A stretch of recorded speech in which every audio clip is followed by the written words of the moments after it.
Tintin and his faithful dog Snowy buy a model of an old ship called the Unicorn. But as he discovers that the ship contains a scroll with a clue about a hidden treasure, he's kidnapped by the evil Sakharine. Together with the drunken Captain Haddock, Tintin and Snowy set off to find the 2 remaining scrolls and foil Sakharine's plan to steal the treasure in the adventures of Tintin. All right, next up is The Adventures of Tintin, directed by Steven Spielberg. We've all just seen it. Sean, why don't you tell us a little bit about it? The film version of The Adventures of Tintin is based on the comic books of a man named Hergé. At least that was his pen name. And here the film version is based on 3 of them. The Crab with the Golden Claws, The Secret of the Unicorn, and Red Rackham's Treasure. As a visual spectacle, Spielberg brings it in this movie. It's fantastic what he can do with the motion capture technology. As a screenplay, I think it's lacking. It seems in combining those 3 comic books, it doesn't quite gel as a full story, and we're not really sure why characters wind up where they are or how they get from point A to point B. I agree with you on everything that you said. It's extremely exhilarating. It's fantastic. In a lot of ways, it's a spiritual successor to the Indiana Jones franchise. Really, pretty much like a roller coaster ride from beginning to end. But there's no character development. There's actually no story development. Stuff just happens. And it's kind of hard to follow, right? Exactly, yeah. I mean, it's The Adventures of Tintin. We get plenty of adventures, but we don't get a whole lot of Tintin. We don't learn very much about him. We get a sense that he's a reporter. We get a sense that he has mysteries that he needs to solve. Aside from that, there's nothing. And you know, you brought up Indiana Jones.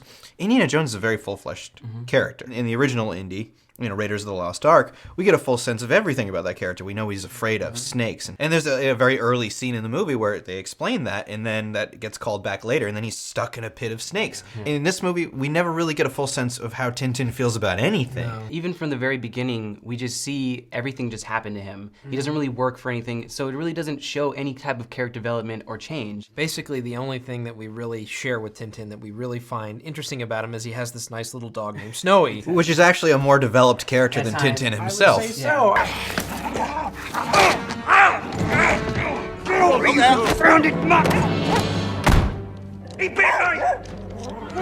It really feels like they loved the action sequences and they wanted to hang the action sequences on as tiny of a structure as they could. Even from the very first scene, we see him in a marketplace, and the whole story begins because he just happens to see this ship that he happens to want to buy, that somebody happens to also want. And that happens a lot in this film, to the point where you're just like, oh, okay, come on. Some of the side characters are fun. You have Thompson and Thompson, who are 2 lovable but bumbling detectives, and I think they're a treat. Caribou Jean. Caribou Jean? Does that mean anything to you? Great Scotland Yard! That's extraordinary. What is?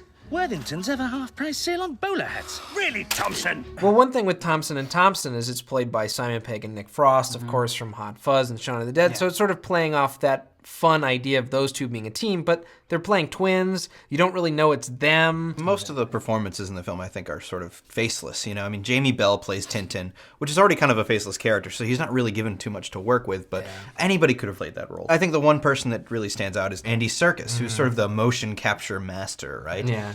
And he's very strong as Haddock. I really enjoyed his voice work. I thought he was funny. I thought he was playful. What do you know of the Unicorn? Not a lot. That's why I'm asking you. The secret of that ship is known only to my family. It's been passed down from generation to generation. My granddaddy himself, with his dying breath, told me the tale. This is a great piece of work for the director, Steven Spielberg, who shows a visual style in this film that is the most exciting in terms of at least the action scenes that I've seen from him in quite some time. There is one sequence in this movie that is absolutely stunning, and it's this chase down to this harbor that's taking place in this fictitious Moroccan city, and it's displayed in one long continuous take, but it's absolutely stunning the way. The amount of detail that is put up on the screen, you really have to watch that shot 3 or 4 times to really get a full sense of everything that's going on. But when you're talking about a Steven Spielberg movie, that's held to a higher standard, at least in my opinion, than just any other action film that would come out in the theaters, and I just don't think it reaches the levels that it could have with this Hergé source material that's beloved by so many people, and with Steven Spielberg, who's shown great work in the past. All right, well, I think we should take this thing to a vote. What do you guys think? Sounds good. All right, grab your tickets. Exhilarating, fantastic action, really a spiritual successor to the Indiana Jones franchise. However, it doesn't live up to the brilliance of that franchise, so Stream it. The Adventures of Tintin is a visual marvel, certainly, but the character development and the story are just lacking, and that means that I have to give it a stream it. I'm going to sound like a broken record, but as visual spectacle, The Adventures of Tintin is a rousing success, but ultimately the story is just a big disappointment, so I have to say stream it. All right, looks like our votes add up to 1.5 tickets, which is a stream it for The Adventures of Tintin. Cheers, guys. Cheers, guys. Cheers.